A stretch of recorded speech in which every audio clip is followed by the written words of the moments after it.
Hi, everybody. I just wanted to take a minute and recap John's letter and just also offer a couple of resources for you. Just take a minute and make sure you read through this real carefully. There's some very specific changes that are coming up, and we just want to emphasize that we wouldn't implement these changes unless it was absolutely necessary, and we're trying to keep your paperwork to a minimum. As we've promised right from your contract time on to now when you contracted, we're really trying to do that.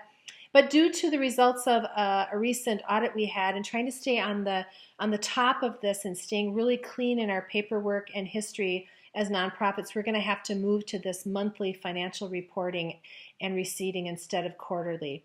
So what that means is look at the attached report that Lauren has given, and you can work from whatever system that you have for keeping track of your finances and just fill in that report really easily and quickly. And then scanning your receipts, you don't have to give us original receipts. You can keep those on file for up to 3 years in case we need them for some reason.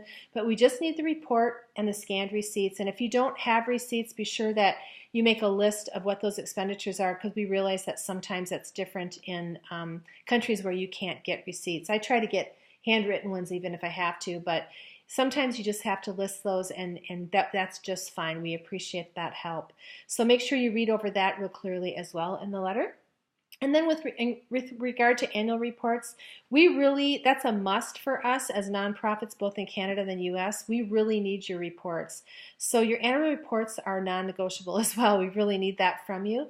And so we'll be consistently reinforcing that, and a sample of that report is attached to this email as well, so that you can easily look over that and go ahead and get a start on it and get that done.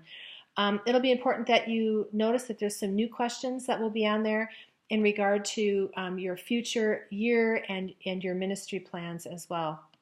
And then lastly, it's really important that we just wanted to emphasize too that we really need to be aware of any vision ministry changes that come about prior to those being implemented, and especially prior to communicating with your donors. That's pretty significant. We want to make sure we're really coming alongside you well, we're representing you well, we're maybe catching things that we can cover you well that you might not have thought of. And so just slow that up a little bit and make sure that we hear from you and that we can do our best to, in a timely manner, to turn around decisions and walk with you in those changes. And then the last thing is, you might know this, those of you who are really tech savvy can get on technology as your first go-to with all the applications out there. But there are some wonderful apps for free scanning for your receipts. So if you have a tablet or a smartphone of any kind, I'm using Tiny Scanner, and I think Amy said she uses Cam Scanner. And then there's also Scannable and ScanBot, B-O-T. And you can just hover over laying out your receipts on a page, and they have extra like magnifications and ways to make them crisp and clear. It saves it over as a page, and you just keep saving the pages into one document.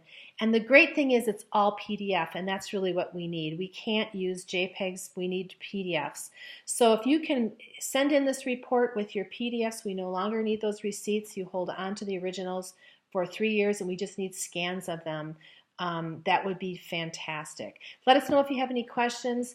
You all are such a blessing to our lives, and it's such an honor to serve with you and serve alongside you and see what God is doing through you in His kingdom work. The Lord bless you, and get a hold of us if you have any questions. God bless.